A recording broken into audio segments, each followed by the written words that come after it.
What's inspiring Hedley right now? Well, the cost of cigarettes has gone up, and music ain't free. And we are just out here trying to smoke a pack. I think there's just good music come out of everywhere, and you just have to find it. And it's a little bit there's some diamonds in the rough out there, but the industry has changed, the market has changed, how we value music has changed. But in the end, good songs are good songs. It's in a lot of ways like real electronic music has gone back underground, which is really nice to see. We have Toronto artists like Rez who are just blowing up, and she makes the most underground style of electronic music, I would say. It's also good to see the more commercial acts like the Calvin Harrises and the and the Chainsmokers and doing stuff sort of with artists from other genres. There's a lot of great collaborations that are starting to happen, and that's kind of where it's going. I see it splitting even more this year. You guys find it difficult to songwrite together? Is there ever times where someone's like, "Hey, I'm not feeling this," and how do you overcome those little obstacles? I see you smiling.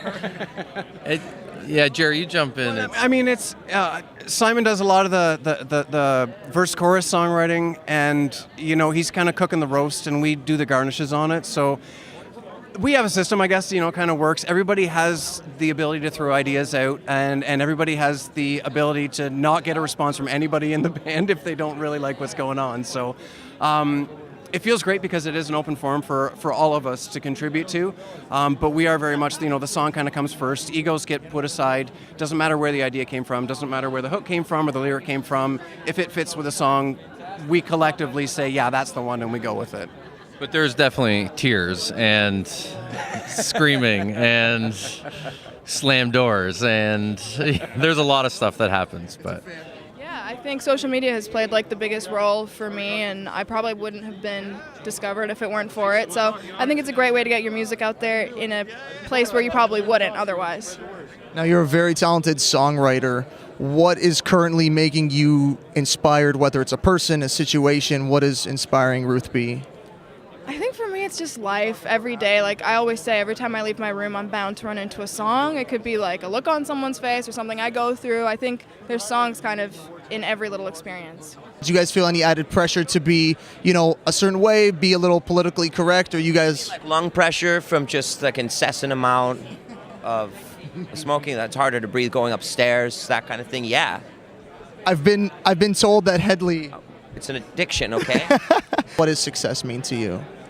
Success, my goal as a musician has always just been to be able to only be a musician. I don't want to have a bunch of side jobs to support this as a hobby. So I think that my own way to define success is that this is my full-time job, and that's pretty cool. Success just means that I'm writing songs that I'm really proud of and putting it out there and getting it received by people that wouldn't have heard of me if I were just in Edmonton. So I think that's what it is for me. Advice to young artists who are trying to navigate, whether it be songwriting tips or business sense, what would you say you wish people told you when you guys were 16 years old? I would say write a song that connects with somebody and makes them feel something. That's primarily the goal of every song, and I think that's what great songs do. When you feel something from it and you connect with it and you identify with it, and it'll last forever. My inspiration has always been just past experiences. There's not one thing that I was like, this is what I want to write about. It's been several different things and friends' experiences and just wanting to kind of share a story. Hedley is the Oasis of Canada, and you are the Liam Gallagher of Canada. How do you like that title? Yeah, I feel like it's a bit of a stretch. That's pretty an incredible compliment. Is there an artist that you are really excited to work with, or one you maybe haven't worked with that you're itching to get with? I've always wanted to do a record with Porter Robinson. I've only met him once, but one day I hope to maybe get to work with that guy. I think he's amazing, and I'd like to work with Deadmau5 one day if he would ever have me. I feel alive, man. Anyways, here's Wonderwall. Ciao.